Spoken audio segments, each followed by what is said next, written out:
If you're going left or right, you take off forward, you jump, spin, and then you land backwards. Now what makes this jump even more difficult is that the edge takeoff on the front sides are a little bit tricky, because you have to you don't get that same sort of scoop that you normally would. In other words, in a fakie a fakie 180 or 360, any kind of fakie jump, you get a nice scoop and you can maintain your body balance. When you do a front side, you don't get that whole scooping action as you would. So the object here is to be able to control your edges. Now to learn how to do that, for step one to learning a frontside 180, you're going to do a 180 jump, but without bringing your knees up all the way. And I'm going to show you what to pay attention to. So here we go.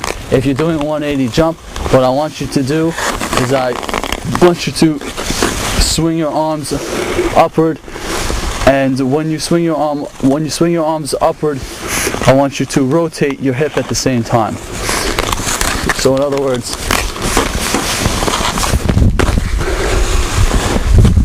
I want you to practice this technique.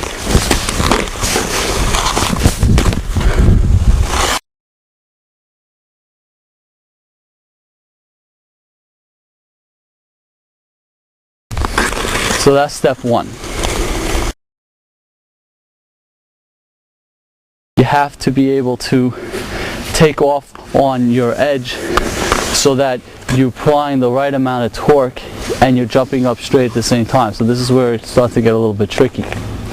And the way in which you overcome this is by making sure that when you are jumping down, that first of all you swing your hands upward to carry your momentum, because this is a front side now. Your hands are not going to be to the side, although you can try that technique and see if it works. But in this particular exercise, I want you to also, in addition, if you want to try that, to try when you swing your arms upward and you rotate your lower body at the same time. So in other words, you swing up, but you're rotating. Your arms, even though you're not swinging your arms, you're swinging them arms up, and then your lower part of your body sort of rotates. One knee might come in a little bit so you can grab the edge, and then you jump up. And here I'll describe what I mean. You have to pay attention. Really, it's just a very slight difference, but it's sort of tricky when you're doing it.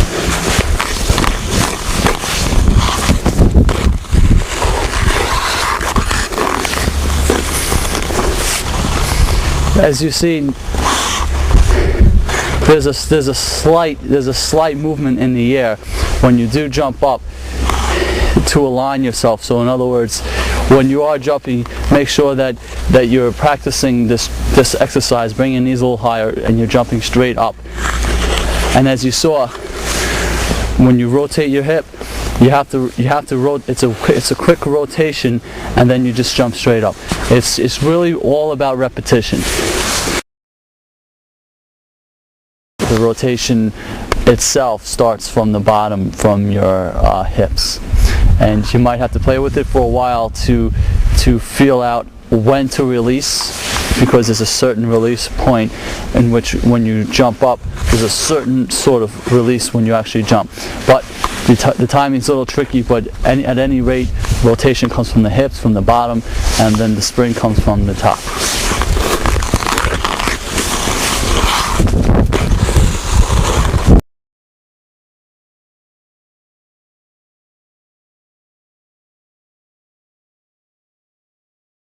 And secondly, when you're jumping, you want to try to start the rotation immediately, and then hands out to stop the rotation when you land. And that is the frontside 180.